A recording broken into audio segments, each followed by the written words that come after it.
నమస్తే, welcome to hotspot. Andhra Pradesh రాజకీయాల్లో జరుగుతున్న ప్రస్తుత పరిస్థితులు, అమరావతి రాజధాని, లోక్సభ పార్లమెంట్ ఆమోద ముద్ర, దీనికి వైసీపీ తప్పుపడుతున్న నేపథ్యం. కోట్ల రూపాయలు కుమ్మరించేంత ఖజానా మన దగ్గర ఉందా? ఏ రకంగా మీరు మసిపూసి మారేడికాయ చేస్తున్నారు? ఇది మేము ఒప్పుకునే పరిస్థితి లేదు అంటూ జగన్మోహన్ రెడ్డి గారు కొత్త నినాదాన్ని తీసుకొచ్చిన నేపథ్యంలో రాష్ట్ర పరిస్థితి ఏ రకంగా ఉండబోతున్నది? వైఎస్ఆర్సీపీ వర్సెస్ కూటమి అయితే ఇప్పుడు అమరావతి వర్సెస్ జగన్మోహన్ రెడ్డి గారి కామెంట్స్ అన్నట్లుగా ఉన్నాయి. దీని పరిణామాలు, అసలు ప్రజలు ఏమనుకుంటున్నారు, రానున్న రోజుల్లో వైఎస్ఆర్సీపీ భవిష్యత్ ఏంటి? మరి ఈ నినాదం, మా విగన్ అనే నినాదం వైసీపీ ప్లస్ అవుతుందా, మైనస్ అవుతుందా? ఎక్స్క్లూజివ్గా మనతో పాటుగా వైసీపీ రాష్ట్ర ప్రధాన కార్యదర్శి సతీష్ రెడ్డి గారు మనతో పాటుగా ఉన్నారు. సతీష్ రెడ్డి గారు నమస్తే సార్. ఆంధ్రప్రదేశ్లో జరుగుతున్న రాజకీయ పరిణామాలు, అసలు జనరల్గా వైఎస్ఆర్సీపీ ఓటమికి ఎన్నో కారణాలు ఉండొచ్చు, కానీ ప్రధాన కారణం అమరావతి రైతుల మీద అప్పుడు ప్రభుత్వం విషం చిమ్మింది. అందుకనే రాష్ట్రంలో ఉన్న అన్ని జిల్లాలు, శ్రీకాకుళం నుంచి చిత్తూరు వరకు కూడా అతి దారుణంగా వైసీపీ ఓడిపోయిందని. ఇప్పుడు అదే రాజధాని అంశంలో మరొక రచ్చ నడుస్తున్నది. సో మీకు సుదీర్ఘమైన రాజకీయ అనుభవం ఉంది కాబట్టి ఇది ప్లస్ అవుతుందా, మైనస్ అవుతుందా? 100% ఏదైతే అజెండా ఈరోజు చంద్రబాబు నాయుడు గారు నడిపిస్తున్నారో, రాజధాని ముసుగులో అమరావతి యొక్క డెవలప్మెంటు, అమరావతిని నిర్మించాలనేటువంటి ముసుగులో ఏ రకంగా అయితే అవినీతి చేస్తున్నాడో, రాబోయే కాలంలో అది పెనుశాపంగా మారబోతూ ఉంది. అడిషనల్ అడ్వాంటేజ్ ఏదైనా 4-5 రోజులు ఉండొచ్చేమో, కానీ నిదానంగా ప్రజలకు చంద్రబాబు నాయుడు గారి అసలు ఉద్దేశము, దీని వెనకల జరుగుతున్నటువంటి అవినీతి, వాస్తవంగా ఏ రకంగా రాజధానిని నిర్మించాలనేటువంటి అంశాలను ప్రజల్లోకి సమర్థవంతంగా మేము తీసుకొని పోగలిగితే 100% చంద్రబాబు నాయుడికి ఇది చాలా పెద్ద శాపంగా పరిగణిస్తాం. తీసుకెళ్ళగలుగుతున్నారా మీరు? 100% తీసుకెళ్తాం. ఇంకా చాలా టైం ఉంది. ప్రతిరోజు దీని మీదనే వర్కౌట్ చేస్తాం. ఎందుకంటే ఇది ఏదో మా రాజకీయ లబ్ధి కోసం కాదు.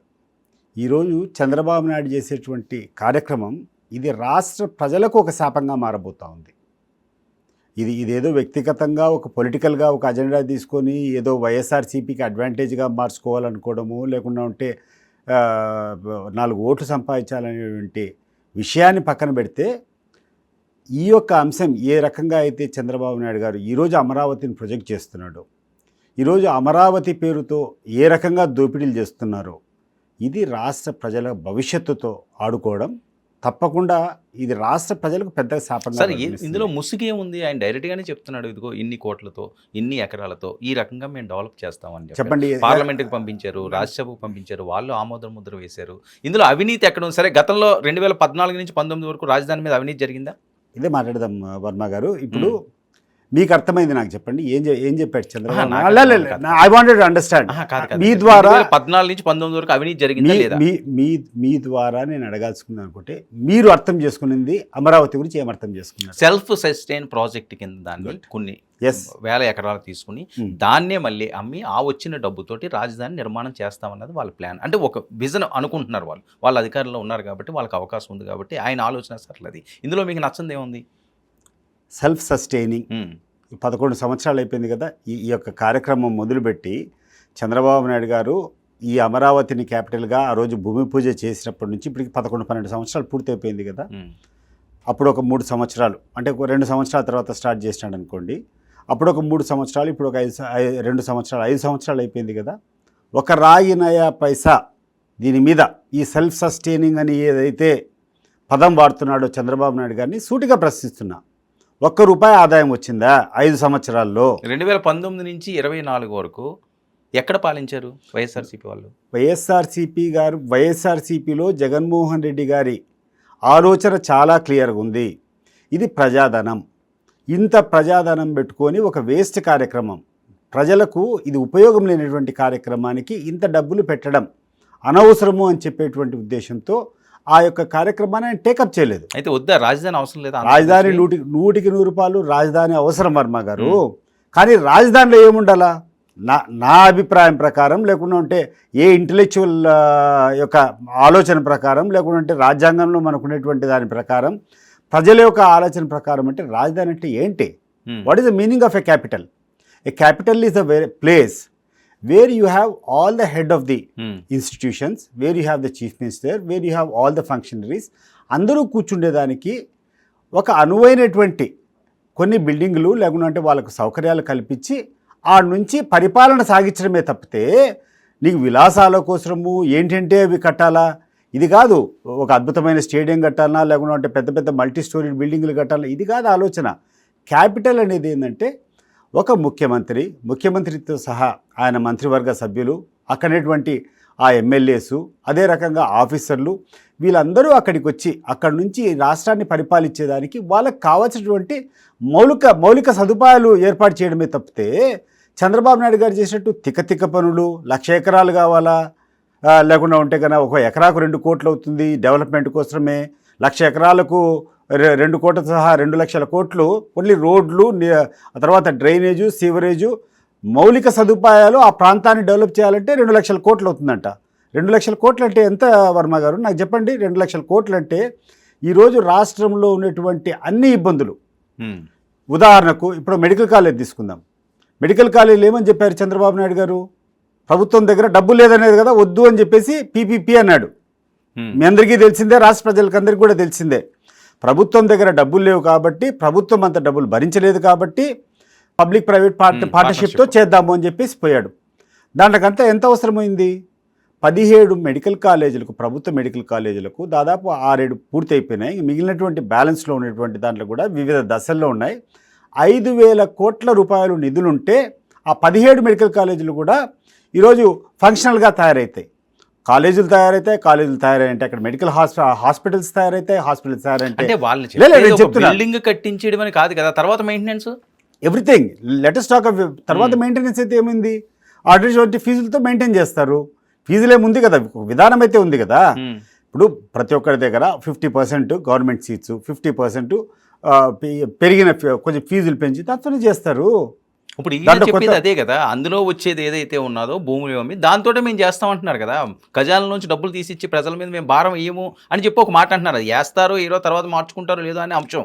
అంటే ఆదిలోనే హంసపాద్ అన్నట్లుగా మాట్లాడితే ప్రతిపక్షం అది ఇబ్బందికర పరిస్థితి కదా రాష్ట్రానికని. ఈ రాష్ట్ర ప్రజలకు ఏదైతే కష్టంగా భారంగా మారబోతుందో ఇది స్పష్టంగా మాకు కనపడుతూ ఉంది. ఇటువంటి విధానం ఎక్కడైనా ఈ దేశంలో జరిగిందా? ఇన్ని రాష్ట్రాలు ఉన్నా కూడా కొత్తగా క్యాపిటల్స్ కట్టాలనేటువంటి ఆలోచన గుజరాత్లో జరిగింది. గుజరాత్లో జరిగి గాంధీనగర్ అని చెప్పేసి ఒక క్యాపిటల్ కట్టారు. తర్వాత ఛత్తీస్గఢ్ క్యాపిటల్ అయిన తర్వాత నయా రాయ్పూర్ అని కట్టారు. ఈరోజు చంద్రబాబు నాయుడు గారికి చిత్తశుద్ధి ఉన్న, తెలుగుదేశం పార్టీ వాళ్ళకి చిత్తశుద్ధి ఉన్న ఒక ఆల్ పార్టీ కమిటీ వేసి ఆ 2 నగరాలను పోయి విజిట్ చేద్దాం రండి. ఉదయం 10 గంటల ముందు, సాయంత్రం 5 గంటల తర్వాత ఎంత నిర్మానుష్యంగా ఉంటుందంటే లైఫ్ అనేది ఉండదు. పొద్దున్నే ఉద్యోగస్తులు ఎవరైతే పనిచేస్తారో ఆ ఏరియాలో సర్దే కట్టుకొని అడిగిపోతారు, 10 గంటలకు బయలుదేరిపోతారు, మళ్ళీ సాయంత్రం కాడి నుంచి బయలుదేరి వస్తారు.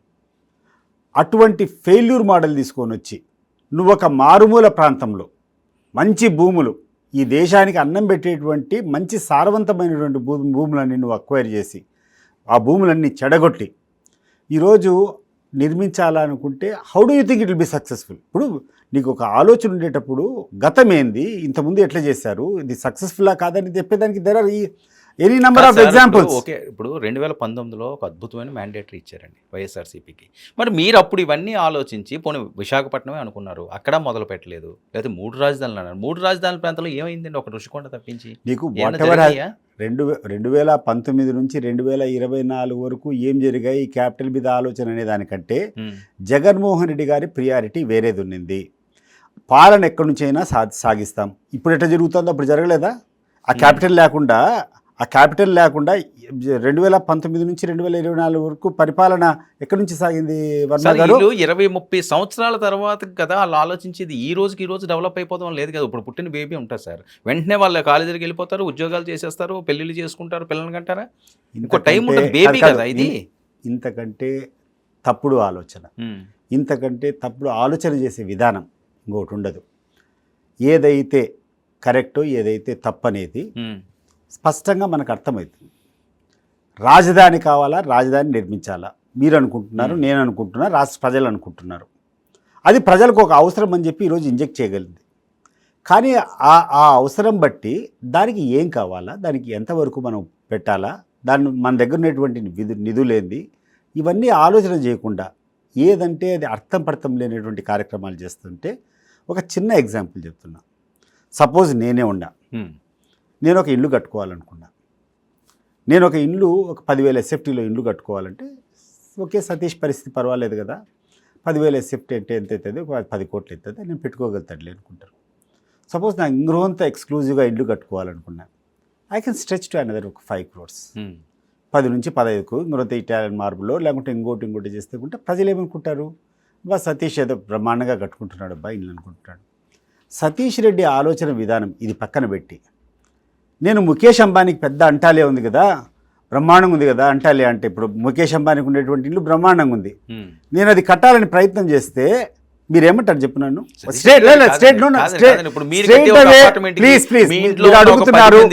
రాష్ట్రంలో కొన్ని లక్షల మందికి ఉపయోగపడే రాజధానికి కంపేర్ చేస్తే మీరు అడుగుతున్నారు, నేను అడిగేదాన్ని కూడా చెప్పండి. నేను అడిగిన ప్రశ్న మీరు దయచేసి చెప్పండి. నాకు అటువంటి ఆలోచన ఉన్నప్పుడు మీకు నా మీద ఏమనిపిస్తుంది చెప్పండి. కరెక్టే, అది ఇంటి వరకు పరిమితం, ఒక 10 మంది ఉండే వాళ్ళు, ఇది 5.5 కోట్లకి సంబంధించిన అంశం. మీరు అడిగిన ప్రతి అంశానికి నేను చెప్తా. First clear my point. నువ్వు నన్ను తిక్కోడు అనుకుంటావా, నన్ను ఫూల్ అనుకుంటావా, నన్ను మేధావి అనుకుంటావా, అదొక్కటి చెప్పండి నాకు. చెప్పండి.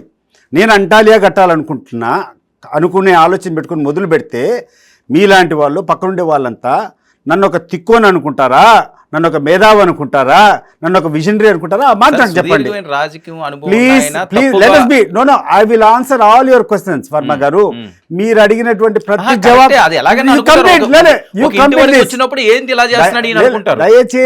మీరు చెప్పింది చెప్తాను.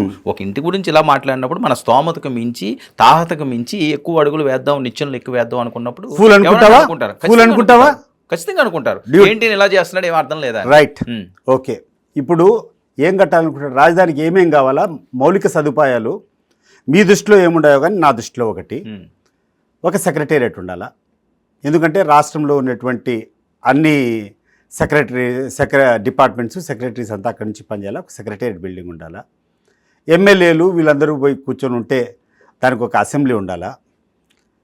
ఈ యొక్క న్యాయ వ్యవస్థ అంతా జరగాలంటే హైకోర్టు ఉండాలా. వివిధ డిపార్ట్మెంట్ హెడ్స్ ఉంటాయి, ప్రతి ఒక్క డిపార్ట్మెంట్కు వాళ్ళకి సంబంధించినటువంటి హెడ్ క్వార్టర్స్ ఉండాలా. ఈ ఎమ్మెల్యేలందరూ అక్కడ పోయి నివసించేదానికి ఒక ఎమ్మెల్యే క్వార్టర్స్ ఉండాలా. ఇక్కడటువంటి ముఖ్యమంత్రి కానీ మంత్రులు కానీ జడ్జిలు కానీ ఉండేదానికి వాళ్ళకి ఒక నివాసం ఉండేదానికి అవసరం ఉండాలా. తర్వాత అన్నటువంటి ఎంప్లాయీస్ ఎవరైతే ఉన్నారో వాళ్ళందరికీ కూడా క్వార్టర్స్ కట్టించాలా. ఇవి చేస్తే పరిపాలన జరుగుతుంది. ఇంతకంటే ఎక్కువ ఏమన్నా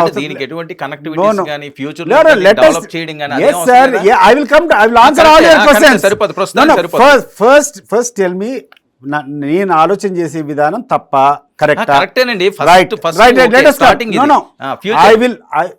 You are at liberty to ask me any question. I have come here to answer you. And I will answer every question. But when I ask also, please be fair. When you expect సరిపోతుంది, ప్రస్తుతానికి సరిపోతుంది. Okay. ఇప్పుడు హైదరాబాద్ ఉంది. హైదరాబాద్లో అసెంబ్లీలు ఉన్నాయి, secretariat ఉన్నాయి, మీరున్నారు, నేనున్నాను. నేను ఒక 45 సంవత్సరాల నుంచి నాకు హైదరాబాద్తో అటాచ్మెంట్ ఉంది. మీరు కూడా మరి ఎన్నేళ్ళ నుంచి ఉన్నారు, హైదరాబాద్ అంటే తెలుసు. ఇప్పుడున్నటువంటి సెక్రటేరియట్ యొక్క విస్తీర్ణం ఎంత? సరే ఓకేనండి. పాత బిల్డింగ్స్ సార్, ఇప్పుడు ప్లీజ్ సార్, దయచేసి మీరు నన్ను అడిగినప్పుడు నేను అడిగిన దాన్ని కూడా నేను అడిగింది కాదంటలేదు. ఓకే, 20,000 అనుకోండి, 50,000 ఎస్ఎఫ్టీ అనుకోండి, ఎంత అంటే అనుకోండి. ఎస్ఎఫ్టీ కాదండి, ఎన్ని ఎకరాల విస్తీర్ణంలో ఉంది సెక్రటేరియట్? సరే, ఒక 10 ఎకరాలు 20 ఎకరాలు రైట్. అసెంబ్లీ ఎన్ని ఎకరాల విస్తీర్ణంలో ఉంది? ఓకే, ఒక 20 ఎకరాల. ఓకే. జడ్జిల బంగ్లాలు, హైకోర్టు అంతా ఎన్ని ఎకరాల్లో ఉంటుంది?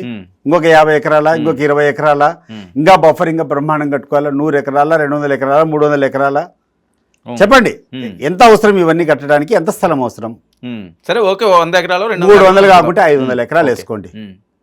500 ఎకరాలు ఎక్కడైనా ప్రభుత్వంలో ఉన్నటువంటి ఆధీనంలో ఉన్నటువంటి భూములు మస్తుగా చుట్టుపక్కల ఉండే ఆ రోజు క్లియర్గా. ఎందుకంటే నేను కూడా చాలా సూక్ష్మంగా గమనించిన, రాష్ట్ర విభజన జరిగినప్పుడు కొత్తగా ఉన్నటువంటి క్యాపిటల్ ఎక్కడ పెడితే బాగుంటుంది అనేటువంటిది చాలామంది ఆలోచన చేశారు. అప్పుడు చాలా కాన్సన్ట్రేటెడ్గా చూసినాం, ఎందుకంటే అవును. That was the burning issue. ఎక్కడుంటే బాగుంటుంది అంతా మాట్లాడినప్పుడు ఎక్కడి నుంచి వచ్చిన సూచనలు, సెంట్రలీ లొకేటెడ్ ప్లేస్ విజయవాడ, విజయవాడలో ఎయిర్పోర్ట్ ఉంది, విజయవాడలో రైల్వే స్టేషన్ ఉంది, విజయవాడకి అన్నిటికీ రోడ్స్ కానీ అవన్నీ కనెక్టివిటీ ఉన్నాయి. ఆ సిటీని బాగా డెవలప్ చేసి ఆ పరిసరాలు ఎక్కడ డెవలప్ చేస్తే బాగుంటుంది అనేటువంటిది ఏకాభిప్రాయం, ఇంక్లూడింగ్ జగన్మోహన్ రెడ్డి. జగన్మోహన్ రెడ్డి గారు కూడా క్లియర్గా చెప్పారు. చెప్పిన తర్వాత విజయవాడలో ఎక్కడ చేయాలనేటువంటి ఒక వైజ్ డెసిషన్, ఒక చట్టబద్ధ ఒక జుడిషియస్ నిర్ణయం తీసుకోవాల్సినటువంటి ఆవశ్యకత కానీ ఆ రోజు ఉన్నటువంటి ఆ అవకాశం కానీ చంద్రబాబు నాయుడు గారికి ఉండింది. ఒక రాష్ట్ర ప్రజల యొక్క శ్రేయస్సు కోరుకుని ఉంటే 5,000 కోట్లు 10,000 కోట్లు సెంట్రల్ గవర్నమెంట్ డెఫినెట్గా ఇచ్చిండేవాళ్ళు కొత్త రాజధాని డెవలప్ చేసుకునేదానికి, ఈ బిల్డింగ్లు చేసేదానికి. ఒక 400-500 ఎకరాలు స్ట్రాటజిక్గా ఇప్పుడు అన్ని ప్రదేశాలు పెరిగేటట్టు ఇంక్లూజివ్గా ఒక మారుమూల తీసుకొని పోయి పెట్టేదానికంటే అన్ని ప్రాంతాలు డెవలప్ అవుతూ ఆ సిటీ ఇంకా అంత పెద్దగా రూపాంతరం జరిగేదానికి నిర్ణయాలు తీసుకొని మాస్టర్ ప్లాన్ చేయించి, so this is where the capital is going to be. So ఈ 40 ఎకరాల ప్లేస్లో సెక్రటేరియట్ ఉంటుంది, ఈ 40 ఎకరాల ప్లేస్లో హైకోర్టు ఉంటుంది, ఈ 30 ఎకరాల దగ్గర ఈ యొక్క నివాసాల సముదాయాలు ఉంటాయి, ఇక జడ్జిలకి ఇక్కడ క్వార్టర్స్ కడతాం, మినిస్టర్స్కి ఇక్కడ కడతాం, ఐఏఎస్ ఆఫీసర్కి ఇక్కడ కడతాం, ఎంప్లాయీస్కి ఇక్కడ కడతాం. సో ఈ 3 ప్రాంతాలకు అనుసంధానం చేసుకొని అక్కడ 40 ఎకరాలు ఇక్కడ 50 ఎకరాలు చేసుకొని చేసినంటే ఈరోజు విజయవాడ ఇప్పటికే విజయవాడ గుంటూరు ఈ ప్రాంతాలంతా కూడా అద్భుతంగా పెరిగేటి వర్మ గారు. కానీ మా దరిద్రం ఏంటంటే ఈయన చేసినటువంటి ఆలోచన వల్ల ఒక మారుమూల తీసుకొని పోయి ఈయనకుండేటువంటి విమ్స్ అండ్ ఫ్యాన్సీసు, ఈయనకుండేటువంటి ఊహ, ఈయనకుండేటువంటి ఇమాజినేషను. ఇప్పుడు ఏదైనా చేయాల్సినప్పుడు నీ తిక్క అంతా ప్రజల డబ్బుతో, నీ తిక్కతో నువ్వు వాడుకో, నీ డబ్బులు పోగొట్టుకో, నీ ఇల్లు కట్టుకో, లేకుండా ఉంటే నీ ఆఫీసులు కట్టుకో, నీ సొంత డబ్బులతో ఏమైనా చేసుకో. ఇది ప్రజాధనం. నువ్వు పెట్టినటువంటి ప్రతి రూపాయి రేపు జనం తిరిగి పన్నుల రూపంలో కడితేనే జరుగుతుంది. అవే భూములు పెట్టేదానికి అదే ఎందుకు తీసుకోవాలా? ఎక్కడైనా చేయొచ్చు. నువ్వేవో డెవలప్ చేయడానికి. Is it possible? It is not possible. Varma గారు, ఇట్ ఈస్ ఒక ఆంధ్రప్రదేశ్ సీఎం ఆయన ఎవడంటే ఆయన నిర్ణయం తీసుకోకపోతే ఎవరు తీసుకుంటారు? ప్రతిపక్షాలు. అంటే నేను చెప్పేదినండి, ఆంధ్రప్రదేశ్ ముఖ్యమంత్రి అయినంత మాత్రాన ప్రజల ధనాన్నంతా కొల్లగొట్టుకుంటూ అవినీతి చేసుకుంటా పోతే ఆయన ముఖ్యమంత్రిని మేము గౌరవించమండి. అతను ఒక నేరస్తునిగానే పరిగణిస్తాం. రుషికొండ ప్యాలెస్ దేనికోసం కట్టారండి? రుషికొండ ప్యాలెస్ ఆ రోజు జగన్మోహన్ రెడ్డి గారు విశాఖపట్నంలో ఒక ఆదర్శవంతంగా తీర్చిదిద్దాలా, విశాఖపట్నంలో ఉన్నటువంటి ఇన్ఫ్రాస్ట్రక్చర్ కానీ, విశాఖపట్నంలో ఉన్నటువంటి స్కోప్ కానీ, ఇండస్ట్రియలిస్టులు కానీ బయట నుంచి రకరకాల ఎంకరేజ్ చేసేదానికి అవకాశం ఉంది. అక్కడ 10 మందికి ఉపయోగకరంగా ఒక మంచి బిల్డింగ్ పెడితే ఇప్పుడు ప్రతి సంవత్సరం అక్కడికి చెప్పి కట్టారా? ఎప్పుడైనా చెప్పారా? చెప్పకపోవచ్చు. చెప్పేది ఆయన మనసులో ఉండేటి చెప్పకపోవచ్చు. ఆ రోజు ఏం జరిగిందో నేను అక్కడ లేను, నేను దాని మీద స్పష్టత ఇచ్చేటువంటి పరిస్థితి ఉండకపోవచ్చు. బట్ ఆ రోజు ఒకవేళ పొరపాటున జగన్మోహన్ రెడ్డి తప్పు చేసినాడనేటువంటి ఆలోచన మీకున్నా ఈ రోజు I'm here to only answer my version of ఈరోజు క్యాపిటల్ గురించి. సరే, మీరు ఏదో కూర్చొని ప్యాలెస్ గురించి అడుగుతున్నారు. అలా కాదు, జనాల నుంచి వచ్చిన మాట, జనాల నుంచి వచ్చిన ఇష్యూ అయిందండి వైజాగ్ లో. 100కి 100 ఆ రోజు జరిగేటువంటి విషయం గురించి వదిలిపెట్టే ఆ రోజు జగన్మోహన్ రెడ్డి గారికి మీరు రకంగా రకరకాల వాళ్ళు రకరకాల వాదనలు ఆ రోజు జనానికి తీసుకొని పోగలిగినారు కాబట్టి ఈరోజు పదవిలో లేడు జగన్మోహన్ రెడ్డి. లేకుంటే ఆయన ఇచ్చినంత ఉత్తమమైనటువంటి పరిపాలన ఎవరు ఇవ్వాల. అట్లాంటిది కొన్ని పొరపాట్లు జరిగినాయని చెప్పి మీలాంటి వాళ్ళంతా క్రియేట్ చేయడం అంటారు. సతీష్ రెడ్డి గారు ఏం క్రియేట్ చేశారు చెప్పండి? ఎవరేం క్రియేట్ చేశారు? మాట్లాడుతున్నారు కదా, బిల్డింగ్ కట్టారు. అవును, ఇప్పుడు నేను కూర్చున్నారు అదే విశాఖపట్నంలో యోగా డే అని చేశారు. ఎంత డబ్బులు ఖర్చు పెట్టారండి? కనీసం ఆ బిల్డింగ్ ఉంది. కనీసం ఈ రోజుకి జగన్మోహన్ రెడ్డి 300 కోట్లు 400 కోట్లు ఖర్చు పెట్టి ఒక బంగ్లా కడితే, ఆ రిషికొండలో ఒక అద్భుతమైనటువంటి బిల్డింగ్లు కడితే అవి ఈ రోజుకి బ్రహ్మాండం కూడా దాన్ని కరెక్ట్గా వాడుకోవడం చేత కాక వీళ్ళు పక్కన పెట్టినారు. కానీ యోగా డే అని చెప్పి ఎంత ఖర్చు పెట్టారండి? Are you asking about that? Is it not full? అదే జరుగుతూ ఉంటాయి. ఏమైనా కానీ గతంలో జగన్మోహన్ రెడ్డి గారు మంచి చేశాడో చెడ్డ చేశాడో ఎలక్షన్లో ప్రజలు తీర్పు చెప్పారు. ఆయన మీద ఏ రకమైనటువంటి క్రియేషన్ చేశారో, అంత గొప్ప మనిషి మీద ఏ రకంగా అభూతమైనటువంటి వాదనలు తీసుకొని వచ్చారో, మా జగన్మోహన్ రెడ్డి ఆ ట్రాప్లో జనం పడిపోయి ఏ రకంగా జగన్మోహన్ రెడ్డికి ఓటు వ్యతిరేకంగా చేశారో ఈరోజు హీ హెస్ లాస్ట్ పవర్. అయిపోయింది, దట్ ఈస్ క్లోజ్డ్. ఆయన ఒక నిర్ణయం తీసుకున్నాడు, దాన్ని మీరు ఏ రకంగా ప్రచారం చేసుకున్నారో ఓడిపోవడం జరిగింది. ఈరోజు ఉండేటువంటి పరిస్థితుల్లో ఈరోజు పరిపాలన చేసేవాడు దానికి సమాధానం చెప్పాలా. ఒకవేళ జగన్మోహన్ రెడ్డి తప్పుగా కట్టాడు అనుకో, నువ్వు తప్పు చేస్తావండి ఈరోజు కాదా? ఇప్పుడు మీకే ప్లస్ కదా No, no. సతీష్ రెడ్డి గారు, మీరు ఎందుకు అలా ఆలోచించలేదు? ఇప్పుడు వీళ్ళు తప్పు చేశారు అనుకోండి, 29 మీకే ప్లస్ అవుతుంది కదా. అదే చెప్తున్నా కదా, మాకు ప్లస్ అయ్యేదానికంటే రాష్ట్ర ప్రజలకు ఇబ్బంది జరగకూడదు. We have to be the protectors of the public money. ప్రజాధనం అనేది ఏది కూడా దుర్వినియోగం కాకూడదు.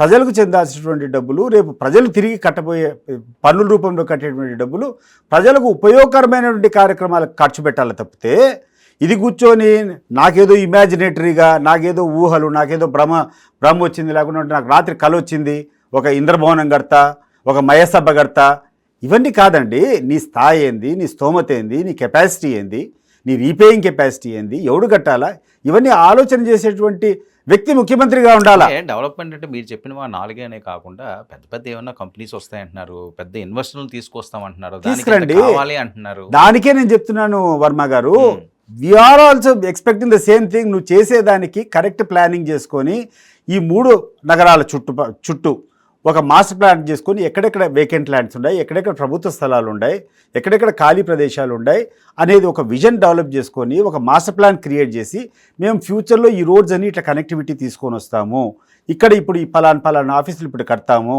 అని చెప్పి ఖాళీగా ఉండేటువంటి ఏరియానంతా రేపు ఫ్యూచర్ డెవలప్మెంట్ కోసం గ్రోత్ సెంటర్స్గా మీరు ఐడెంటిఫై చేసుకొని this will be the hospital zone, this will be for industries zone. ఈ రకంగా ఈ 3 ప్రాంతాల్లో ఈ 3 నగరాలు కలిపితే ఒక మారుమూల, మీరు ఎప్పుడు అమరావతిని చూసారా?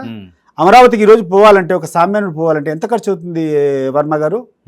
ఒక సామాన్య వ్యక్తి ఈరోజు అమరావతికి పోవాలంటే, విజయవాడకు వచ్చి ఆడికి పోవాలంటే కనీసం 1000 రూపాయలు మినిమం అవుతుంది. ఆడికి ఆటోలు పోయే పరిస్థితి లేవు, బస్సులు పోయే పరిస్థితి లేవు. ఇప్పుడు సెక్రటరియట్ పోవాలంటే మీరు ఎప్పుడన్నా పోయినారా? నేను పోయినా ఆడికి. ఈ రోజుటికి 1000-1500 రూపాయలు తక్కువ ఖర్చు లేకుండా ఖర్చు అవుతుంది ఒక వ్యక్తి, సామాన్య వ్యక్తి ఏదైనా పనుండి అడిగి పోవాలంటే. అందుకని అంత తగ్గించడానికి అని అంటున్నారు కదా వీళ్ళు. పూర్తిగా రైల్వే కనెక్టివిటీ అవనండి, లేదా బస్ కనెక్టివిటీ అవనండి, ఇవన్నీ చేస్తామని కదా వాళ్ళు చెప్పేది. కదా నువ్వు చెప్పేటప్పుడు ఎన్ని సంవత్సరాలు పడుతుందబ్బా? అంత పిచ్చేందుకు? నువ్వు ఇక్కడనే ఖాళీ స్థలం ఉంటే 10 నిమిషాల్లో రోడ్ వేస్తే పోతుంది కదా. ఒక రోడ్ వేసి ఖాళీగా ఉండేటువంటి స్థలాలు, అక్కడ 40 ఎకరాలు, అక్కడ 40 ఎకరాలు, అక్కడ 40 ఎకరాలు, ఎక్కడెక్కడ వేకెంట్ ఉందో ఆలోచన చేసుకొని స్ట్రాటజిక్గా మచిలీపట్నం పెరిగేటట్లు, విజయవాడ పెరిగేటట్లు, గుంటూరు పెరిగేటట్లు, గుంటూరులో ఉన్నటువంటి మిగిలినటువంటి మున్సిపాలిటీలు ఎవరెవరైతే ఉన్నాయో అవన్నీ అనుసంధానం చేసుకుంటూ పోతే హైదరాబాద్ అనేది క్యాపిటల్ చేసేదానికి అవకాశం ఉంటుంది. దాని అవకాశాన్ని జారవిడిచి సతీష్ రెడ్డి గారు వైఎస్ఆర్సీపీ హయాంలో ఎందుకు ఈ పని చేయలేకపోయారు? ఈ పని మీరు ఆ టైంలో చేసేలా ఉంటే ఇప్పుడు అసలు ఈ టాపిక్కే రాకపోను కదా. అదే కదా, ఒక కన్ఫ్యూజన్ అయితే క్రియేట్ చేసినాడు. ఒక రకమైన ఇబ్బందికరమైన పరిస్థితులు తీసుకొని వచ్చి అప్పటికే 4 రూపాయలు డబ్బులు తీసుకొని వచ్చి పెట్టినాడు. రకరకాలుగా కాంట్రాక్టులకు అందరికీ పందేరం చేసి పెట్టినాడు, కొన్ని మొదలు పెట్టినాడు. ఏం ఆలోచన చేయాలంటే మాకున్నటువంటి ప్రియారిటీస్, ఆ రోజు జగన్మోహన్ రెడ్డి గారికి ఉన్నటువంటి ప్రియారిటీస్ ఫస్ట్ పేద ప్రజల యొక్క సంక్షేమము, పేద ప్రజలకు మనం న్యాయం చేయాలా అని చెప్పినటువంటి మేనిఫెస్టోని అమలు చేయాలా. జగన్మోహన్ రెడ్డి గారు ముఖ్యమంత్రి అయినారంటే దేనివల్ల అయినారు? న్యాయం జరిగిందండి. అదే చెప్తున్నా, జగన్మోహన్ రెడ్డి ముఖ్యమంత్రి అయినారంటే ఆయన ఇచ్చేటువంటి మేనిఫెస్టో, ఆయన ప్రజలు ఇచ్చేటువంటి హామీలు తూచా తప్పకుండా ఆయన ఏవైతే హామీలు ఇచ్చాడో అవన్నీ నెరవేర్చారు. గుడ్డ మీద చేసుకొని చెప్తా, ఇదో నేను చెప్పడం కాదు, ప్రజలందరూ కూడా చెప్తారు. మరి ఎందుకు ఇంత దారుణంగా ఓడిపోవాలి? అదే చెప్తున్నాను కదా, ఇట్ వాస్ ఎ క్రియేషన్. ఒక తప్పుడు చిన్నదాన్ని కూర్చొని చంద్రబాబు నాయుడు గారికి ఉన్నటువంటి ఆ యొక్క తెలివితేటలు, లేకుండా అంటే ఆయనకునేటువంటి ఎస్ నేను చెప్తున్నా కదా, తెలివి లేదన్నప్పుడు తెలివి ఉన్నది అంటున్నారు. ఈ అతి తెలివి ఏదైతే మ్యానిపులేషన్ చేయగలుగుతాడో ఈ విధానము, ఆయనకున్నటువంటి పత్రికలు, ఆయనకున్నటువంటి ఈనాడు, ఆంధ్రజ్యోతి, ఆయనకున్నటువంటి TV5, ఈ బలాలన్నీ ఏబిఎన్, ఆంధ్రజ్యోతి, ఇవన్నీ తీసుకొని ఉన్నాయి కదా.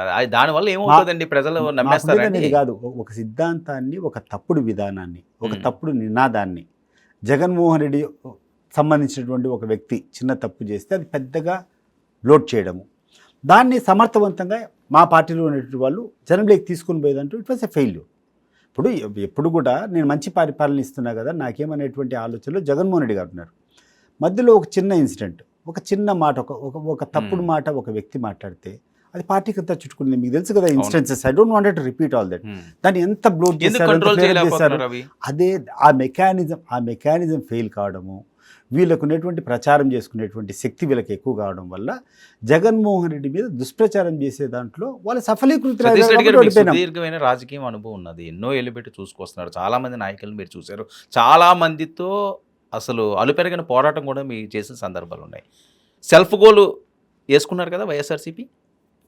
సెల్ఫ్ గోల్ అనే దానికంటే 100% సమర్థవంతంగా ఆ రోజు ఉన్నటువంటి పరిస్థితుల్లో ప్రజలకు మనం చేసేటువంటి కార్యక్రమాలు ఎక్స్ప్లెయిన్ చేస్తూ తప్పు చేసేటువంటి దాన్ని ఎట్లా ఎదుర్కోవాలనేటువంటి ఒక స్ట్రాటజీ ఎవాల్వ్ చేసే దాంట్లో పొరపాటు చేశారు, నిర్లక్ష్యం చేశారు.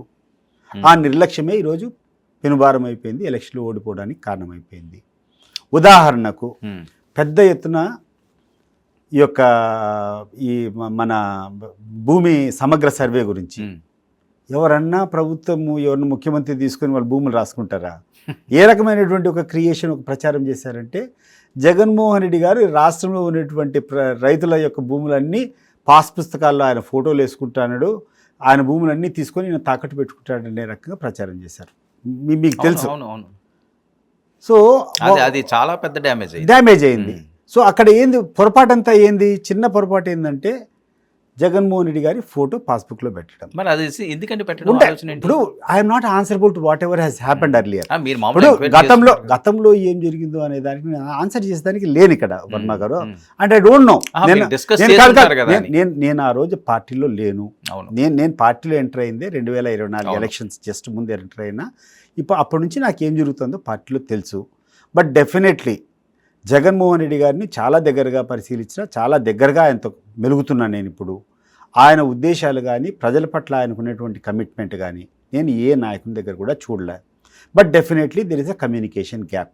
ఆయనకున్నటువంటి ఆలోచనలు, ఆయనకున్నటువంటి విధానాలు సమర్థవంతంగా ప్రజల్లోకి తీసుకొని పోయేటువంటి విధానంలో I think they have failed on that day. Sir, Chandrababu Naidu గారితో కూడా మీరు చాలా దగ్గరగా ఉన్న వ్యక్తి. మరి చంద్రబాబు నాయుడు గారి ఆలోచన సరళి ఏంటి, ఆయన ఏ రకంగా ఆలోచన చేస్తారు, ఆయన విజనరీ ఏంటి అన్నది మీరు తప్పు పడతారా?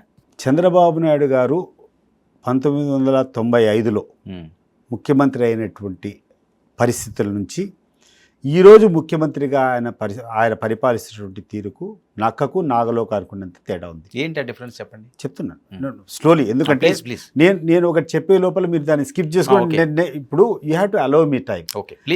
మీరు ప్రశ్న అడిగిన ప్రతి ప్రశ్నకు నేను సమాధానం చెప్పేదానికి ఇక్కడికి వచ్చిన. బట్ నన్ను కంటిన్యూ చేయకుండా మీకు కావాల్సినటువంటి ఆన్సర్ కోసమో మీరు మధ్యలో ఇంటరప్ట్ చేస్తే కరెక్ట్గా రాదు. ఎస్, చంద్రబాబు నాయుడు గారు తప్పకుండా 1995లో ముఖ్యమంత్రి అయినప్పుడు నేను కాదు, మీరు కాదు, భారతదేశం మొత్తం మెచ్చుకునేటువంటి స్థాయిలో ఆయనటువంటి విధానాలు కానీ ఆ పనిచేసే తీరు కానీ ఉన్నింది. ఏ రోజు కూడా డబ్బులు సంపాదించుకునేటువంటి ధ్యేయం కానీ, వ్యక్తిగతంగా ఒక కులానికి కానీ, ఒక మతానికి కానీ, లేకుంటే ఒక ప్రాంతానికి కానీ వ్యతిరేకంగా లేకుండా బాగా చేసేవాడు. రాను రాను ఆయన పెను మార్పులు వస్తూ వచ్చినాయి. అండ్ ఎస్పెషల్లీ కుటుంబ సభ్యులు ప్రమేయం ఎక్కువ పెరిగిపోయేటప్పుడు అప్పటికే ఎటువంటి ప్రమేయం లేదనమాట. అది ఇండిపెండెంట్గా ఆయనకునేటువంటి ఐడియాస్ చేయగలిగినాడు. రాను రాను కొత్త వ్యక్తులు ఈ యొక్క పరిపాలనా విధానంలో పాల్పంచుకోవడంతో ఆ విధానాలే మారిపోయినాయి. ఒకప్పుడు ఒక డెవలప్మెంట్ కోసం మనం ఈ రాష్ట్రం ఎట్లా చేయాలంటే చంద్రబాబు నాయుడు లాంటి ప్రధానమంత్రి కావాలనేటువంటి ఆలోచనలు చాలామంది ఉన్నారు. మెనీ పీపుల్ వీర్ ఎక్స్పెక్టింగ్ ఈ దేశానికి ఇటువంటి వ్యక్తి ప్రధానమంత్రి అయితే బాగుంటుంది, ఈయన ఆలోచన విధానాలు బాగుందని. కానీ హీ హాస్ కాంప్రమైజ్డ్ ఎవ్రీథింగ్. రాను ఏమైపోయిందంటే స్వార్థం ఎక్కువైపోయింది, ధనార్జన ఎక్కువైపోయింది, కుటుంబం మీద ప్రేమ ఎక్కువైపోయింది. ఈ దీంట్లో తప్పుడు ఎవరైనా ఒకరి మీద ఒకరు చెప్తా ఉంటే అవన్నీ వినడం ఎక్కువైపోయినాయి, స్వార్థం ఎక్కువైపోయినప్పటికీ టోటల్గా అయిపోయినాయి. ఈరోజు ఏ స్కీమ్ జరిగినా, any scheme today, this is the first time I'm hearing. అంటే వాట్ ఎవర్ నేను ఈరోజు మీకు చెప్తున్నానంటే ఏదో ఎవరు కూడా నేను అబద్ధాలు చెప్పాలనేటువంటి ప్రయత్నం కానీ, లేకుంటే ఒక తప్పుడు విధానాన్ని ఒకరికి జొప్పించాలని నేను ప్రయత్నం చేయడంలే. ఆర్డినరీ ఒక రకమైనటువంటి ఎంప్లాయీ జరగాలన్నా ముఖ్యమంత్రి స్థాయి వ్యక్తులు డబ్బులు తీసుకొని చేస్తున్నారనేటువంటి భ్రమ ఈ పరిస్థితులు ఈరోజు ఉంది. వాస్తవం అది 100% నమ్ముతున్నా. ఎవరైతే కట్టారో మాకు తెలుస్తాయి కదా పొలిటికల్ సర్కిల్స్లో, ఎవరైతే కట్టారో, ఎవరైతే పనులు చేయించుకున్నారో వాళ్ళు వచ్చి ఈ రకంగా మేము పని చేసుకున్నాము ఇట్లా కథ అంటే ఇంత దారుణమైనటువంటి పరిస్థితి ఏ రోజు లేదు. మీరు ఒక్కటి చెప్పండి, 2 సంవత్సరాలు అయిపోయింది. ఈ 2 సంవత్సరాల కాలంలో ఒక అవినీతి తప్పితే ఒక మంచి కార్యక్రమం చంద్రబాబు నాయుడు గారు ఈ 2 సంవత్సరాలు చేశాడు నాకు చెప్పు. ప్రజలకు ఒక అద్భుతం చేస్తానని చెప్పి ఒక ఇమాజినేటివ్ మైండ్లో పెట్టి ఆశ్చర్య సాధ్యం కానిటన్ని ఏంటంటే ఊహలు ఎక్కడెక్కడ వచ్చే ప్రపంచంలో ఎక్కడెక్కడైతే ఏమేమి విజయం సాధించిన అవన్నీ ఆ పేరు తీసుకొని వచ్చి ప్రజలను భ్రమ పెట్టడం తప్పితే వాస్తవంగా ఏం జరిగిందండి ఇక్కడ? ఇప్పుడు మా రాయలసీమ ప్రాంతం ఉంది. రాయలసీమలో అనేక ప్రాజెక్టులు పెండింగ్ ఉన్నాయి. ఒక్క రాగి నయా పైసా తీసుకొని ఒక పిడికేడు మట్టు ఏ ప్రాంతంలో తీసి పెట్టారా? ఎక్సెప్ట్ మాకు ఉన్నటువంటి రాయలసీమ ప్రాంతంలో ఉన్నటువంటి అన్ని ప్రాజెక్టులు కలిసి ఒక హెచ్ఎన్ఎస్ఎస్, ఒక అనంతపురం జిల్లాలో హెచ్ఎన్ఎస్ఎస్ ప్రాజెక్ట్ మాత్రం నామమాత్రంగా ఒక లైనింగ్ పనిలో అవి జరుగుతున్నాయి తప్పితే ఆల్ ప్రాజెక్ట్స్ నీకు రాయలసీమ లిఫ్ట్ ఇరిగేషన్ స్కీమ్ అయిపోయింది, గండికోటలో టనల్స్ దగ్గర ఆగిపోయినాయి, జిఎన్ఎస్ఎస్ టు హెచ్ఎన్ఎస్ఎస్ లింక్ ఆగిపోయినాయి, కండలేడు దగ్గర నుంచి పనులు ఆగిపోయినాయి, సోమశిల టు కండలేడు పనులు ఆగిపోయినాయి.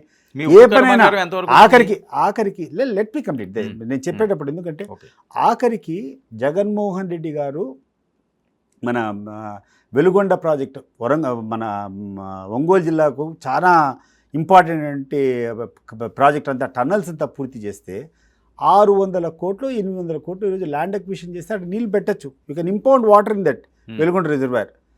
ఆ 800 కోట్లు కట్టకుండా ఈరోజు ఒక చుక్క నీళ్ళు కూడా అటు తీసుకోలేకపోయినటువంటి పరిస్థితి. బేసిక్గా కామన్ పీపుల్ ఈ రాష్ట్రంలో ఎక్కువ మంది జీవించేది వ్యవసాయం మీద. వ్యవసాయంలో వాళ్ళు పని చేసుకునే దానికి వాళ్ళకి అవకాశం ఉండి వాళ్ళకు నీళ్లు ఇవన్నీ సాగునీళ్ళు ఇస్తే 80% of the problems are solved because they live on that. రైతులు ఉండారు, రైతుల కింద రైతు కూలీలు ఉండారు. రైతు పని చేసుకొని వానికి ఆదాయకరంగా ఉంటే 4 రూపాయలు కూలీల రూపంలో వాళ్ళకు వస్తుంది. వాళ్ళ జీవన విధానం అది. ఇప్పుడు మనం వీఆర్ ఇండియన్ ఎకానమీ అంతా గతంలో నుంచి కూడా అగ్రికల్చర్ బేస్డే ఉండింది. 70 to 80% of the people problems would have been solved.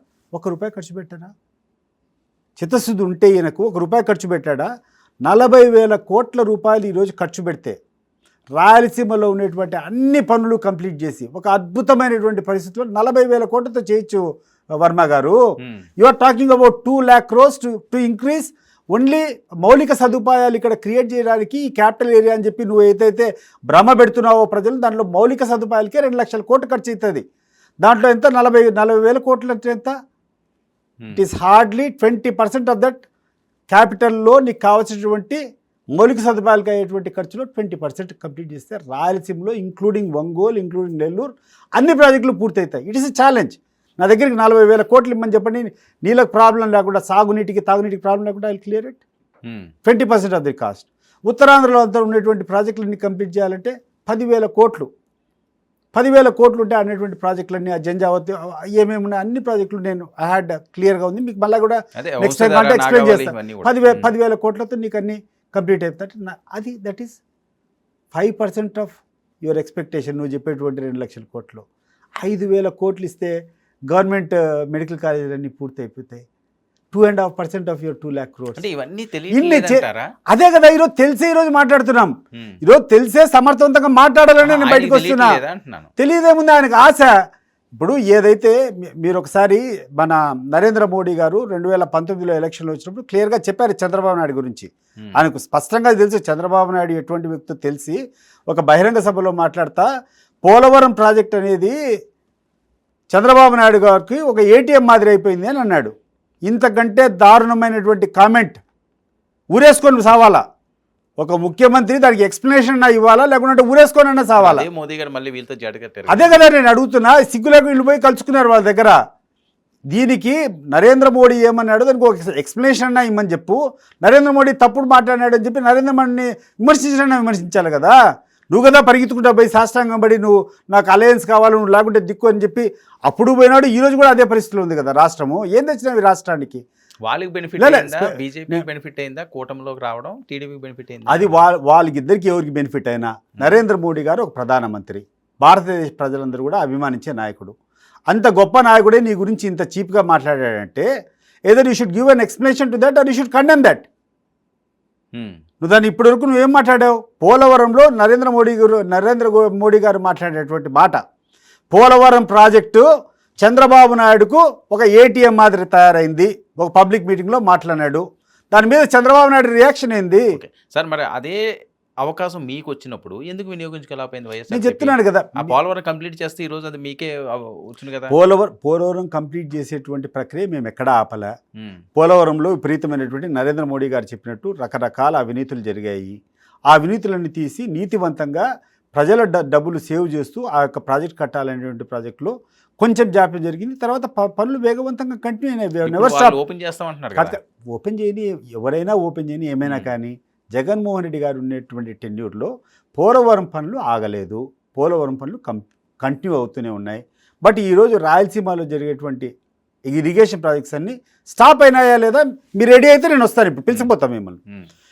మీరు ఎవరైనా సిద్ధపడితే మీరు కానీ ఒక పత్రికా రకంగా కానీ లేకుండా అంటే ప్రభుత్వ పరం నుంచి if you are ready to debate we will go to all the projects. ఈరోజు రాయలసీమలో ఉన్నటువంటి ప్రాజెక్టులు అన్ని దాంట్లోకి పోయి వారి దుస్థితి చూద్దాం. సంవత్సరాలు చేస్తారేమో, వెయిట్ చేయొచ్చా?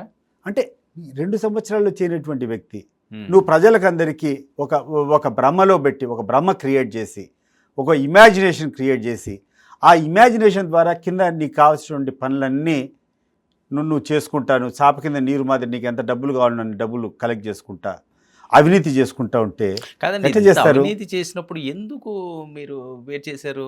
ఆ హయాంలోని 19 నుంచి 24 వరకు ఎక్కడ అవినీతి జరిగితే వాళ్ళందరినీ తీసుకెళ్ళి లోపల పెట్టాల్సింది కదా. చేశారు కదా. ఇప్పుడు చంద్రబాబు నాయుడు గారు కూడా లోపల పోయారు కదా. చంద్రబాబు నాయుడు గారు లోపల పోయారు కదా అవినీతికి. దాంట్లో 59 రోజులకి బెయిల్ కూడా రాలేదు కదా. ఇప్పుడు మేము ఆయన మీద ఛార్జెస్ ఫ్రేమ్ చేసేటువంటి వరకు ప్రభుత్వం యొక్క పాత్ర ఉంటుంది.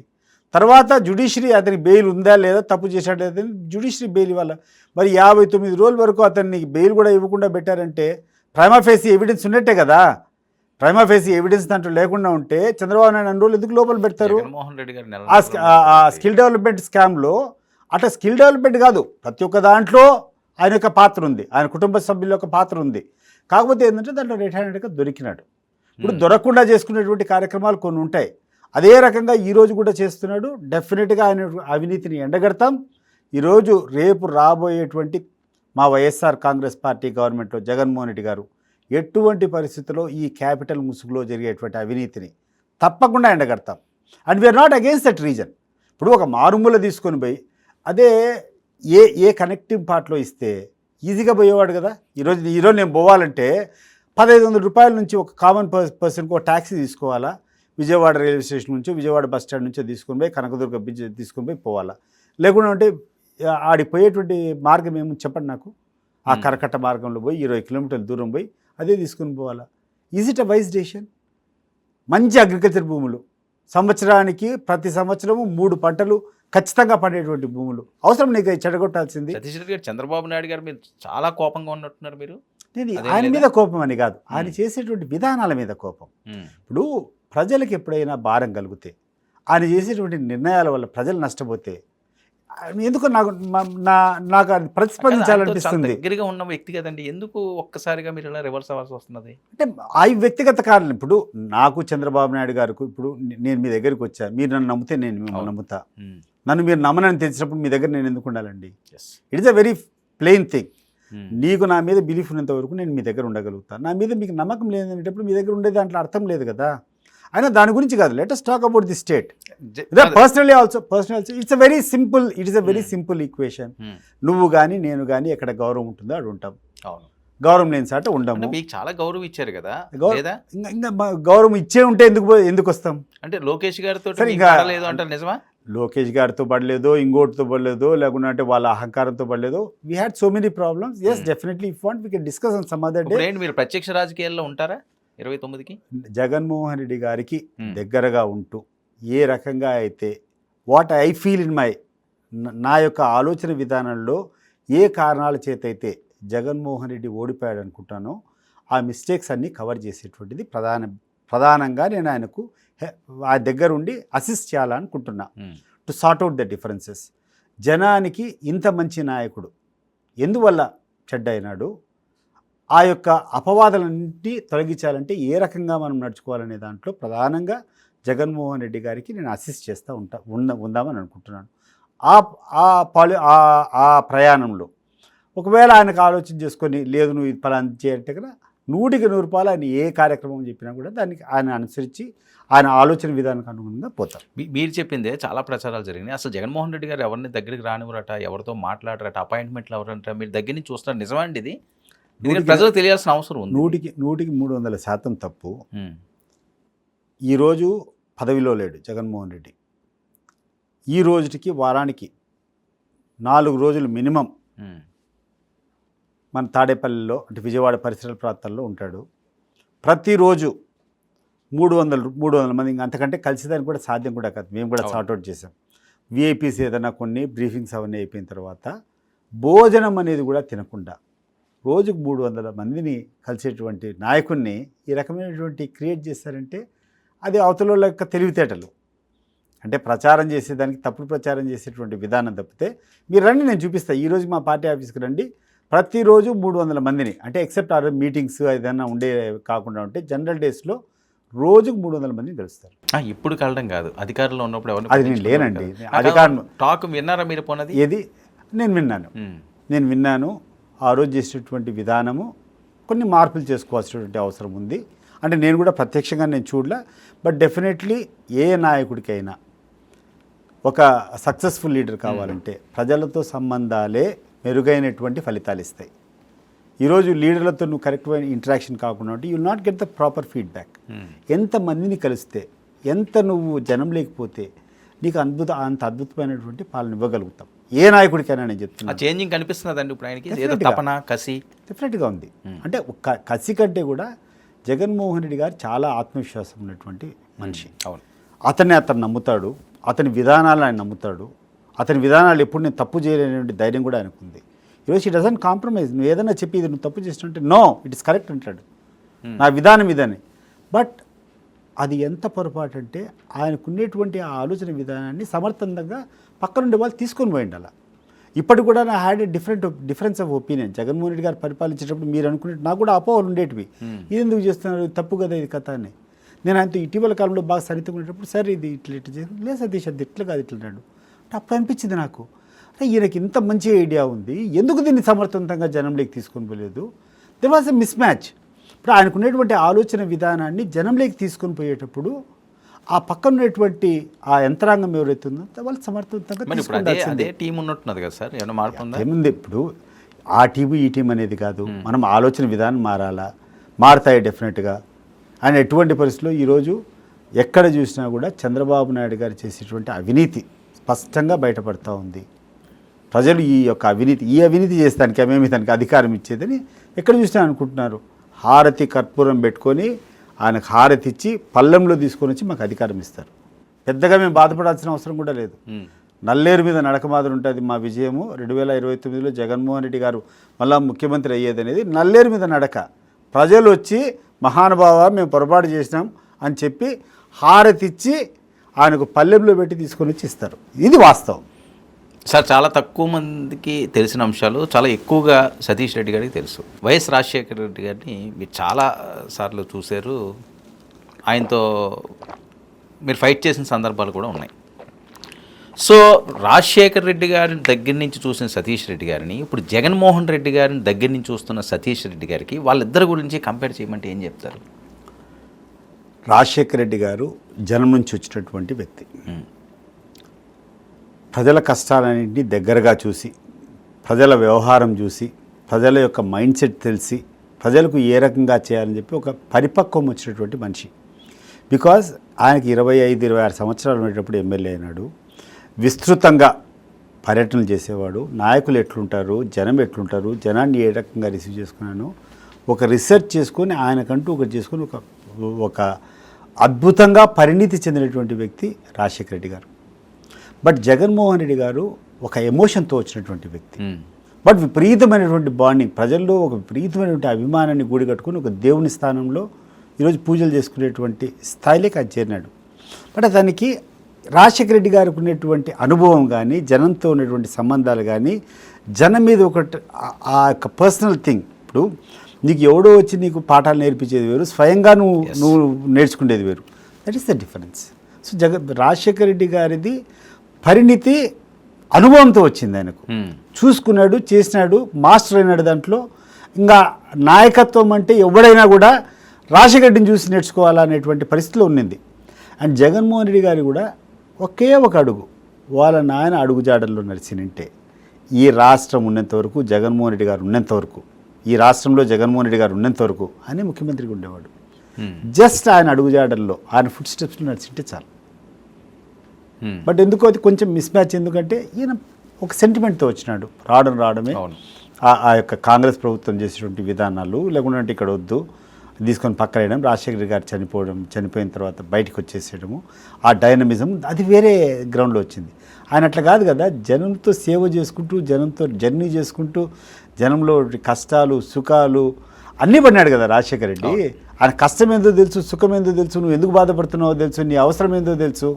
సార్, పాదయాత్ర సక్సెస్ మంత్ర ఆంధ్రప్రదేశ్ రాజకీయాల్లో. అది రాజశేఖర రెడ్డి గారు చేయనివ్వండి, చంద్రబాబు నాయుడు గారు చేయనివ్వండి, లోకేష్ గారు చేయనివ్వండి, జగన్మోహన్ రెడ్డి గారు. ఇప్పుడు ఏంటి జగన్మోహన్ రెడ్డి గారు మళ్ళీ పాదయాత్ర అంటున్నారు, గతాన్ని మళ్ళీ పునరావృతం చేయడానికి? డెఫినెట్గా ఇప్పుడు పాదయాత్ర అనేది జగన్మోహన్ రెడ్డి గారు ఈ రోజున ఉన్న పరిస్థితిలో పాదయాత్ర చేసినా చేయకున్నా, ఆయన ఇంట్లో కూర్చొని ఉన్నా నేను చెప్పినటువంటి మాట జరుగుతుంది. మీ పల్లెంలో లేదు, ఒకటి 100% చేయాలి. ఎందుకంటే ఒక కనెక్ట్, మనం జనం లేకపోయేటప్పుడు రకరకాల వాళ్ళకు యాక్సెసిబిలిటీ వస్తుంది, కలవగలుగుతారు. జగన్మోహన్ రెడ్డి పాదయాత్ర చేస్తాడు. ఆ పాదయాత్ర చేసేటప్పుడు ఆ రోజు పొడవునా ఆ ప్రాంతంలో ఉన్నటువంటి ప్రజలు రకరకాలు, వాళ్ళ సమస్యలు ఏంది, పొలాలు ఎట్టున్నాయి, డ్రైవర్లు ఎట్ట పనిచేస్తారు, వాడి కష్టాలు ఏంది, వీళ్ళ సుఖాలు ఏంది, అన్నీ చెప్పేదానికి అవకాశం ఉంటుంది. సుదీర్ఘంగా ఆయన 1 సంవత్సరం పాటు పాదయాత్ర చేశాడనుకో, ప్రతి ఒక్కరు ఆల్ వాక్స్ ఆఫ్ లైఫ్ నుంచి పీపుల్ విల్ కమ్ అండ్ వాళ్ళ కష్టాలు చెప్తారు. అప్పుడు వాళ్ళ కష్టాల్లోంచి నీ యొక్క ఆలోచన పెంచుకునేదానికి ఉంటుంది. నువ్వు రేపు ముఖ్యమంత్రి అవుతావు, ముఖ్యమంత్రి అయిన తర్వాత నువ్వు ఏం చేయాలనుకున్నావు, ఎవడేం కష్టపడుతున్నాడు. ఇప్పుడు ఇదే పాదయాత్ర చేయలేదు, లేకుంటే ముఖ్యమంత్రికి జనంతో కనెక్ట్ లేదనుకో, ఒక ఆఫీసర్ ఏది చెప్తే చేస్తావు, అంతే కదా. చేశారు కదా, మళ్ళీ ఎందుకని అలా చేస్తారు. కొత్తగా ఇప్పుడు మారిన పరిస్థితులు, ఆ రోజు ఉన్నటువంటి పరిస్థితులు అప్పుడు చేసినాడు, తెలుసుకున్నాడు, అద్భుతమైనటువంటి స్కీమ్స్ ఇచ్చాడు, జనానికి కావాల్సినటువంటి అన్నీ. ఆ రోజు జగన్మోహన్ రెడ్డి వారు చేసేటువంటి స్కీమ్స్ మీరు ఆలోచన చేస్తే నిజంగా ఎంత విజనరీ ఆయన అనిపిస్తుంది. వాస్తవానికి ప్రొజెక్షన్ ఎంత అయిందంటే చంద్రబాబు నాయుడు పెద్ద విజనరీ అండి కదా. చంద్రబాబు నాయుడుకు ఉన్నటువంటి విజను జగన్మోహన్ రెడ్డి గారికి ఉన్నటువంటి విజన్లో 10% కూడా లేదు. ఈరోజు గ్రామ సచివాలయాలు కట్టాడు అద్భుతంగా. ప్రతి ఒక్క గ్రామంలో కూడా వాళ్ళకు ఉన్నటువంటి కష్టాలు ఏదైనా చెప్పుకోవాలంటే 10 మంది సెక్రటరీలు పెట్టినాడు, వాలంటీర్ని పెట్టినాడు. వాళ్ళ ఇంట్లో తీసుకుని పోయి సంక్షేమ పథకాలు ఎటువంటి అవినీతి లేకుండా డైరెక్ట్గా వాళ్ళకి డెలివరీ ఇచ్చినాడు. పెన్షన్ ఉంటుంది, ఒక బటన్ నొక్కితే వాళ్ళ అకౌంట్లో పడుతుంది.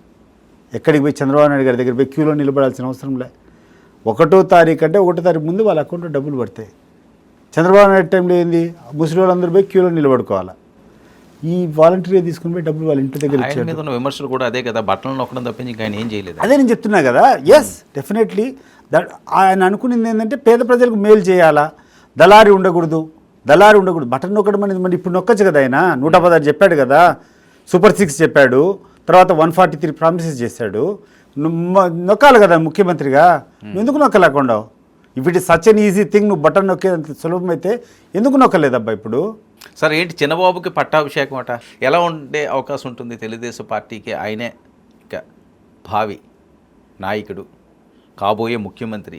అది 29లో చేస్తారు, ఇప్పుడు చేస్తారు, చాలా ఎక్కువగా వినిపిస్తున్న టాక్. మీకు లొకేషన్ చూసిన సతీష్ రెడ్డి గారికి ఆ మెచ్యూరిటీ లెవెల్స్ పొలిటికల్గా ఏమైనా కనిపిస్తున్నాయా ఇంతకుముందు మీద కంపేర్ చేస్తే? నాకు పెద్దగా లోకేష్ గారితో పరిచయాలు పెద్దగా లేవు. 1-2 సార్లు తెలుగుదేశం పార్టీలో ఉండేటప్పుడు కలవాలని ప్రయత్నం చేస్తాం. ఒకసారి కలిసా, తర్వాత విధానాలు కానీ అతనికి కూడా నాకు అంత బాండింగ్ కానీ ఇంకోవట్లేదు. బట్ అంతర్గతంగా వాళ్ళ పార్టీ నిర్ణయం, వాళ్ళు ఎవరిని ముఖ్యమంత్రి చేసుకుంటారో ఎవరిని చేసుకుంటారో ఆ పార్టీలో ఉండేటువంటి ఎమ్మెల్యే నిర్ణయం చేస్తారు. దాంట్లో మా యొక్క పెత్తనం ఉండదు, మా అభిప్రాయంతో అవసరం కూడా లేదు. Let them do what they want. వాళ్ళకి మంచిదైతే మంచి జరగని, చెడైతే చెడు జరగని. మాకేం సంబంధము, మాకేం అంటే జగన్ వర్సెస్ లోకేష్ అంటే నక్కకు నాగలోకానికి ఉన్నంత తేడా. నాగలోకంలో ఉన్నటువంటి జగన్మోహన్ రెడ్డికి మామూలు ఉన్నటువంటి నక్కకి ఎంత తేడా ఉంటుందో అంత తేడా. ఎందుకు సార్, ఎందుకు అలా అంటున్నారు? ఎందుకు జనంలో పోయి మీరు అడగని తెలుపుతారు.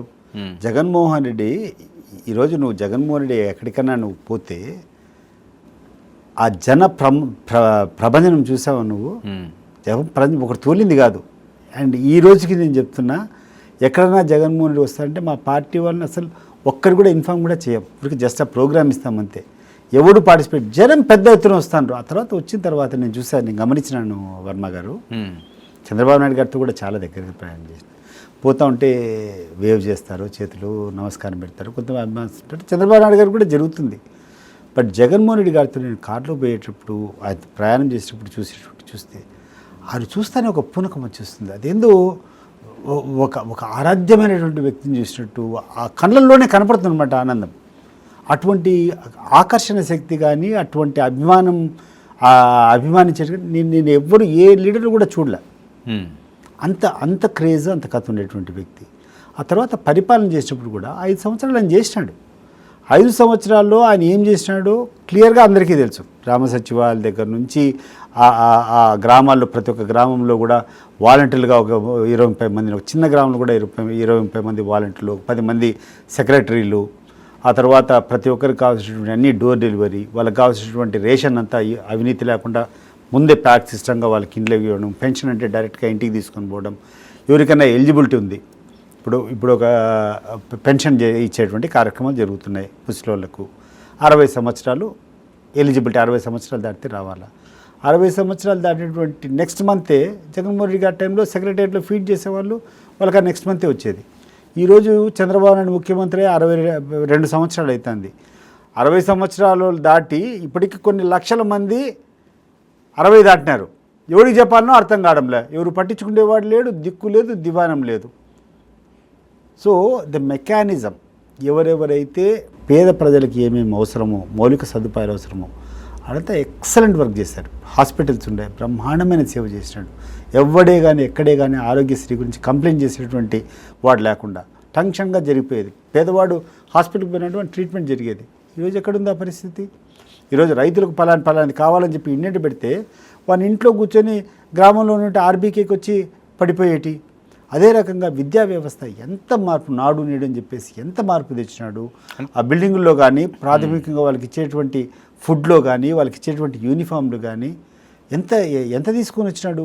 ఆ యొక్క అమ్మ ఒడి అని చెప్పి చదువుకుండే వాళ్ళకు ప్రోత్సాహకరంగా ఆయన 15,000 ఇచ్చి ఆ పిల్లలందరి చదివించేదానికి ఎంత గొప్ప ఆలోచన చేసినాడు. ఈరోజు చంద్రబాబు నాయుడు ఆలోచన చేస్తున్నాడు, ఎవరికి ఇచ్చడానికి బురుందో లేదో కొత్తగా మీరు ఎంతమందినైనా కనండి నేను డబ్బులు ఇస్తాను. నేను లోకేష్ గారి గురించి కూడా ఐ థింక్ లోకేష్ గారి ఆలోచన ఏమో ఇది, ఎంతమందినైనా కనండి, ఈరోజు పాపులేషన్ తగ్గిపోతుంది. నేను ఉండేటువంటి వాళ్ళకు నువ్వు పెన్షన్ ఇవ్వలేకుండా, ఉండేటువంటి వాళ్ళకు మనం చేయలేకుండా ఇటువంటి చెత్త మాటలు, ఇటువంటి చెత్త విధానాలు తీసుకొని వచ్చి నేర్పదంటారా పని నేర్పించడం లేదు. ఇప్పుడు ఈరోజు కళ్ళు పొరగమ్మింది. నీకు ఒక రకమైనటువంటి ఈ ఆశలు పెరిగినప్పుడు నీకు కనపడదు, వాస్తవం కనపడదు. లోకేష్ గారికి వస్తే నాకు I'm least bothered about Lokesh. నాకు సంబంధమే లేనటువంటి వ్యక్తి. వాళ్ళు ఏమైనా చేసుకొని సమర్థవంతంగా చేసుకుంటే ఇంకా 4 రోజులు ఉంటాడు, లేకుంటే పోతాడు. బట్ ఎవరైనా ఈ రాష్ట్రంలో ఎవడు అపోజిషన్ అయినా, ఏ లీడర్ వచ్చినా జగన్మోహన్ రెడ్డికి ఉన్నటువంటి స్థానం ప్రజల గుండెల్లో చిరస్థాయిగా, చిరస్మరణీయంగా ఉంది. ఆయన పెద్దగా ప్రచారం చేయకున్నా కూడా ఆ వ్యక్తి ఉన్నాడంటే కనుక డెఫినెట్గా will come back to power. That is my feeling. Sir, Pawan Kalyan గారు వైసీపీని అధపాతాలోనికి తొక్కేస్తామన్నారు. ఆ రకంగానే నేను తొక్కేశానని కూడా ఆయన చెప్తున్నారు. 30 సంవత్సరాలు మేమే ఉంటాము, జగన్ ఇంకా రాడు అన్నది. పవన్ కళ్యాణ్ గారు ఈక్వల్ అవుతారా జగన్మోహన్ రెడ్డి గారితో? ఇంగ్లీష్లో ఒక సామెత ఉంది, every dash has a day అని. హ్యాడ్ ఎ డే, వచ్చినాడు, పోయినాడు, వచ్చింది. దాని ముందు ఇదే పవన్ కళ్యాణ్ రెండు అసెంబ్లీలో పెడితే అసెంబ్లీలో 2 కూడా పోయినాడు. ఇప్పుడు యూ షుడ్ నాట్, నీ గురించి నువ్వు ఎక్కువ ఓవర్గా అనుకోకూడదు, లేకపోతే నిన్ను గురించి మేము ఎక్కువగా తక్కువగా మాట్లాడకూడదు. ప్రతి ఒక్కరికి ఒక రోజు వస్తుంది. ఒకరోజు ఒక రాజు అయినంత మాత్రాన, ఒకరోజు ఒక ఎలక్షన్లో ఒక 19 సీట్లు 20 సీట్లు గెలిచినంత మాత్రం నువ్వు ప్రపంచాన్ని అంతా శాసించేటువంటి వ్యక్తివి కాదు. లేకుండా అంటే నువ్వు మరీ ఆర్డర్ ఒక 2 ఎలక్షన్లు ఓడిపోతే కూడా కాదు. ఇదే పవన్ కళ్యాణ్ 2 అసెంబ్లీలో పెడితే 2 అసెంబ్లీ స్థానంలో కూడా ఓడిపోయినాడు కదా. మరి ఆ రోజు ఏంది ఆయన స్థాయి? సో ఆయన గురించి ఆ రోజు తక్కువ అని చెప్పాము. ఈరోజు మరీ ఏదో ఆకాశానికి అంత చెప్పి ఏదో బాహుబలి లేకుండా ఉంటే అదేదో ఆజాన్ అంత సీన్ కూడా లేదు. Every person will have a day. Jaganmohan రెడ్డికి వీక్ డేస్, బ్యాడ్ డేస్, ఆయన గురించి ఆయన కరెక్ట్గా చెప్పుకోలేనటువంటి రోజుల్లో అందరూ కూర్చున్నారు, టీం వర్క్ చేసుకున్నారు, గెలిచినారు. ఈరోజు ఎవరైనా నేను చెప్తున్నా కదా, రాష్ట్రంలో బీజేపీ గెలిచినా, జనసేన గెలిచినా, వాళ్ళతో తెలుగుదేశంతో పాటు ఇంకా 116 గెలిచినా, జగన్మోహన్ రెడ్డి గారు సింగిల్గా ఎలక్షన్లో పోయినా కూడా ఈరోజు మళ్ళీ అధికారంలోకి వస్తే పవన్ కళ్యాణ్ ఎఫెక్ట్ రేపు వచ్చే ఎన్నికల్లో ఉండదంటారు. ఒకరు కలిసి వెళ్తే ఎంతమంది ఉన్నా కూడా, నేను చెప్తున్నా కూడా, ఎంతమంది కలిసినా, ఎంతమంది చేసినా జగన్మోహన్ రెడ్డి గారికి ఉన్నటువంటి చరిష్మా ముందు, జగన్మోహన్ రెడ్డి గారు చేసేటువంటి మంచి పనుల ముందు వీళ్ళందరూ కూడా కొట్టుకుపోవడం ఖాయం. అంటే పవన్ కళ్యాణ్ గారికి కూడా స్వచ్ఛతంగా తరలి వస్తారు కదండి జనాలు. మీరంతా పవన్ కళ్యాణ్ అంటున్నారు. 2 ఏళ్ళు నుంచి ఏం చేసినాడబ్బా మీ పవన్ కళ్యాణ్? నాకు ఇవ్వండి క్లారిటీ. పంచాయతీరాజ్కి సంబంధించి గతంలో 28వ ర్యాంకులో ఉన్నది, ఇప్పుడు 1వ ర్యాంకుకి తీసుకొచ్చారు ఆయన పంచాయతీ మినిస్టర్. ఇది ఇట్లా చెత్తవాదనలు ఇట్లాంటివన్నీ మాట్లాడుకుంటా అంటే నా దగ్గర గణాంకాలు లేవు. మీరు ప్రిపేర్డ్ అయితే కానీ నేను తీసుకొని వస్తా, ఎక్స్పర్ట్ రమ్మని చెప్తా ఇటు నువ్వు మాట్లాడదని నీ దగ్గర ఏముందో నాకు తెలియదు. డిపార్ట్మెంట్ కాదు మీరు ఎందుకు మాట్లాడుతున్నారు, నా దగ్గర గణాంకాలు లేవు, దాని ఎక్స్పర్ట్ పిలిపిస్తా. మెచ్యూరిటీ కనిపిస్తున్నది పోనీ రాజకీయంగా. ఏంది మెచ్యూరిటీ స్వామి? మీ అభిప్రాయం అడుగుతున్నాను. నా అభిప్రాయం అదే చెప్తున్నా. ఏంది మెచ్యూరిటీ అసలు? ఏంది ఒక అలంకారం కోసము ఆడికి వారానికి ఒక రోజు పోయి ఒక విజిట్ కూర్చొని మళ్ళీ అదే సాయంత్రం స్పెషల్ ఫ్లైట్ వేసుకుని మళ్ళీ వెనక్కి వచ్చేవాళ్ళు. ఏం జరుగుతుంది ఈ రాష్ట్రంలో? మీకు అర్థమవుతుందో నాకు తెలియదు. I don't know. నేను క్రిటిసైజ్ చేయాలనేది కాదు. ఈరోజు 2 సంవత్సరాలంటే 700 చిల్లర రోజులు అయిపోయింది వీళ్ళు అధికారంలోకి వచ్చి. ఎన్ని రోజులు ఏమేమి పనులు చేశాడు పవన్ కళ్యాణ్ గారు నాకు చెప్పాలి మీరు. ఏమేం ప్రామిసులు చేసినాడు, ఏమేమి చించుతాడు, ఏమేమి ఆరేస్తా అని చెప్పినాడు, దాని గురించి ఆయన ఏమేమి ఈరోజు పోరాటం చేస్తాడు, ఏమేమి మీటింగ్లు కన్వీన్ చేసుకున్నాడు అని కొన్ని ప్రామిసులు ఇచ్చాడు కదా. పవన్ కళ్యాణ్ కూడా అనేక హామీలు ఇచ్చాడు కదా ప్రజలకు. దానికి సంబంధించి ఇప్పటివరకు ఎన్ని రివ్యూలు పెట్టుకున్నాడు, ఎన్ని మీటింగ్లు పెట్టుకున్నాడు, ఏమేమి సాల్వ్ చేసినాడు, వీళ్ళు ఇచ్చినటువంటి కామన్గా ఇచ్చినటువంటి మేనిఫెస్టోలో ఫెయిల్యూర్ అవుతూ ఉంటే దీని మీద ఏమేమి రివ్యూలు పెట్టుకున్నాడు. పవన్ కళ్యాణ్ గురించి ఎందుకండి? ఎందుకంటే మేము తక్కువ మాట్లాడాలనుకున్నాం కాబట్టి మేము మాట్లాడడం లేదు దానికి. But what is Pawan Kalyan doing? Okay, so తన ఎఫెక్ట్ ఏమి ఉండదు ఇంకా ఫ్యూచర్లో. 99 ఎవరి ఎఫెక్ట్ ఏమున్నా కూడా జగన్మోహన్ రెడ్డి ముందర అన్నీ వాషౌట్ కావడం ఖాయం. ఓకే, సతీష్ రెడ్డి గారు స్ట్రైట్గా మావి గన్ సెల్ఫ్ గోలా లేకపోతే సక్సెస్ మంత్ర?